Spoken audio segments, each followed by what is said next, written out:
안녕하세요. 최민준입니다. 제가 얼마 전에 KBS 다큐 링크라는 프로그램에 참여해서 방송에 나간 적이 있었는데요. 혹시 보신 분 계신가요? 촬영장 분위기도 너무 좋았고 같이 촬영했던 김나영 님이 그리고 또 인상도 너무 좋으시고 또 굉장히 선한 아들맘이시라서 되게 재밌었던 것 같아요. 너무 좋은 촬영이었는데 촬영이 끝나고 나서 본방을 보면서 약간 오묘한 기분을 좀 느끼게 된 것 같습니다. 그러니까 남자 여자는 개인차도 존재하지만 당신이 지금 키우고 있는 아이가 아들이냐 딸이냐는 아이를 이해하는데 굉장히 중요한 정보니까 절대 지나치지 마라 라는 취지의 zen 이야기를 좀 했었는데, 영상이 나가고 나서 이제 뒤에 영상까지 봤더니 어떤 내용이 좀 있냐면, 자, 과학자들과 많은 학자들은 아직도 남자와 여자의 뇌는 태생적으로 다른가 아니면 사실은 신체적인 것 외에는 다른 게 없는가에 대해서 치열하게 논쟁을 벌이고 있는 중입니다. 저는 이번 다큐도 한쪽 편을 들지 않고 이게 충분히 다뤄지고 끝낼 거라 생각을 했는데, 이제 결론쯤에 갔을 때는 이게 한쪽으로 기울어진 운동장으로 끝나는 느낌이 있어서 저는 중심을 좀 잡기 위해서 우리 구독자 여러분들과 이 부분에 대한 얘기를 좀 할 필요가 분명히 존재한다라는 생각을 해봅니다. 과학자분이 했던 얘기를 들어보면 이렇습니다. 우리가 믿는 대로 뇌가 변하기 때문에 남녀 차이는 없는 것일 수 있다라는 느낌의 뉘앙스로 이제 이 내용이 끝납니다. 진짜 실제로 남녀 차이가 존재하는 존재하지 않는가에 대해서 여러분들과 심층적으로 좀 탐구해보는 시간을 좀 갖도록 하겠습니다. 자, 오늘 이 탐구를 위해서 같이 볼 자료는 약 10년 전에 방영했던 EBS 다큐 프라임에 나왔던 남과 여 편인데요.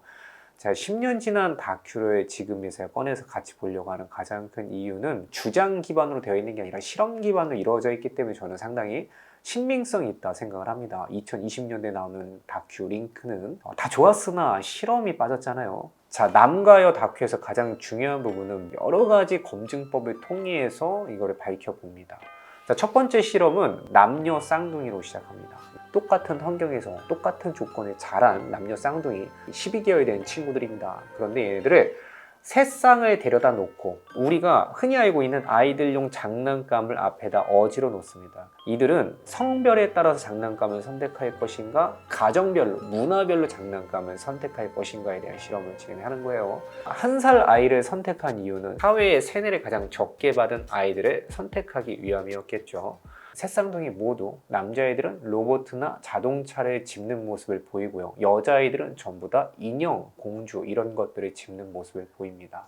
이 연구를 통해서 시사하는 바는 무엇이냐면 성별의 차이는 우리가 사회적 문화로 만들 수 있는 것이 아니라 이전에 존재하는 것일 수 있다. 남성이 자동차나 공격적인 것을 문화에 의해서 길러였다면 연구 결과는 어떻게 나와야 하냐면 생후 1년 미만의 어린 나이일수록 아이들은 남녀 차이 없이 장난감을 집어야 하고 나이가 들수록, 그러니까 사회적 세뇌가 거듭될수록 성별에 맞는 장난감을 집어야 하는데 실제 연구 결과는 그렇지 않았죠.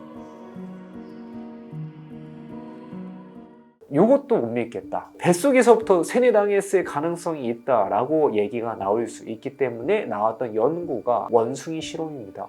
자, 원숭이들은 여러분 사회적인 소셜 압력 이런 게 없지 않습니까? 원숭이들 우리에다가 나무 막대기를 갖다 넣어놓고 수컷과 암컷이 갖고 노는 양상을 비교해보는 실험을 했을 때도 수컷들은 막대기를 공격적인 행동을 하는 놀이를 진행을 했고요. 암컷들은 이 짝대기 갖고 인형놀이를 하는 모습을 보였다는 연구 결과가 있습니다.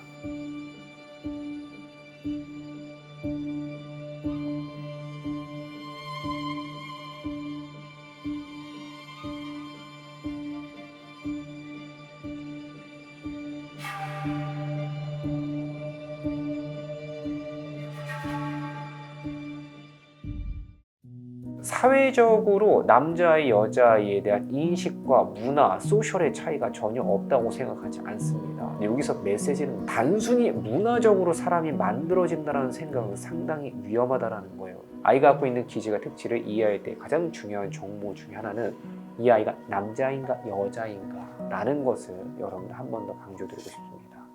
자, 다음 실험을 좀 볼게요. 제가 웃으면서 얘기했던 이상하게 우리 아들들은 내 얘기를 잘 못 듣는 것 같아 라는 생각이 들 때가 있으시죠? 제가 강의에서도 여러 번 언급을 했습니다만 귀가 잘 안 들리네. 실제 청각 능력에 대한 실험을 한 게 있어요. 초등학생 남녀 아이들 그룹을 갖다 놓고서는 헤드셋을 켜놓고 양쪽 귀에 서로 다른 단어를 들려줍니다. 축구, 책상 이런 것들을 들려줬을 때 실제로 여자아이들 대부분은 이 두 가지 단어를 다 구별해내는 능력을 보여줬습니다. 자, 근데 남자애들은 뭐라고 하냐면 축구, 책상을 책성, 축성, 축구, 식성 자 이렇게 얘기를 하곤 합니다. 자, 그래서 실험하시는 분이 아이한테 이런 얘기를 해줘요. 이거를 다 듣는 친구도 있어요. 그랬더니 너무 신기해요. 얼마나 귀가 좋으면 이거 시험이면 전 망한 거죠 라고 남자애가 대답을 합니다. 자, 그리고 과학자분은 상대적으로 한 가지 몰입하면 안 들리는 남자애들의 특성이 있다라는 얘기를 해줍니다. 우리가 지금까지 알고 있었던 남자와 여자의 차이, 이거 뇌피셜이다, 혈액형 같은 거다 라고 생각해 오셨던 분들이 계시다면 오늘 이 영상을 통해서 한 번만 더 다시 한번 생각해 보시면 좋을 것 같아요. 지금까지 여러분이 대하고 있는 아이가 아들인가 딸인가 절대 불필요한 정보가 아닙니다. 그리고 제가 링크 다큐에서 했던 얘기 중에 공감 능력에 대한 질문을 하셨어요. 김나영 님이 저한테 그럼 선생님 이게 남자애들은 여자애들보다 공감 능력이 좀 떨어진다라는 거 있잖아요. 이거 실제인가요? 정말 성별의 차이인가요? 뭐 이런 얘기를 물어보시는 장면이 있습니다. 이 부분에 대한 것도 이 실험으로 대답을 해드릴 수가 있어요. 같이 놀다가 엄마가 고의로 같이 망치질하다가 하고 하고 우는 실험을 하는 거예요. 어떤 아이들은 울고 어떤 아이들은 그걸 보고 무시하거나 따라 웃는 아이들이 있습니다. 그 아이들이 성별의 차이가 있다라는 거예요. 여자애들은 엄마가 울면 대부분 같이 우는 모습을 보였다. 나이가 3살밖에 안 되고 언어가 안 통하는 아이들도 마찬가지였어요. 여러분들 넌 남자이니까 공감 능력이 낮아야 돼. 이게 사회적인 문화로 변화할 수 있는 부분일까요? 3살, 4살 아이들이 보이는 공감 능력 차이는 저는 우리가 생물학적인 차이로 받아들여도 무방하다라고 생각을 합니다. 남자애들이 그렇다고 해서 좀 부족한 존재들인가 라고 보면 그렇지 않습니다. 공감 능력이 다소 낮은 남자애들은 논리지능, 그러니까 체계화 지능이 훨씬 더 높다라는 연구도 동시에 이루어졌어요. 남자와 여자의 뇌에 차이가 있다.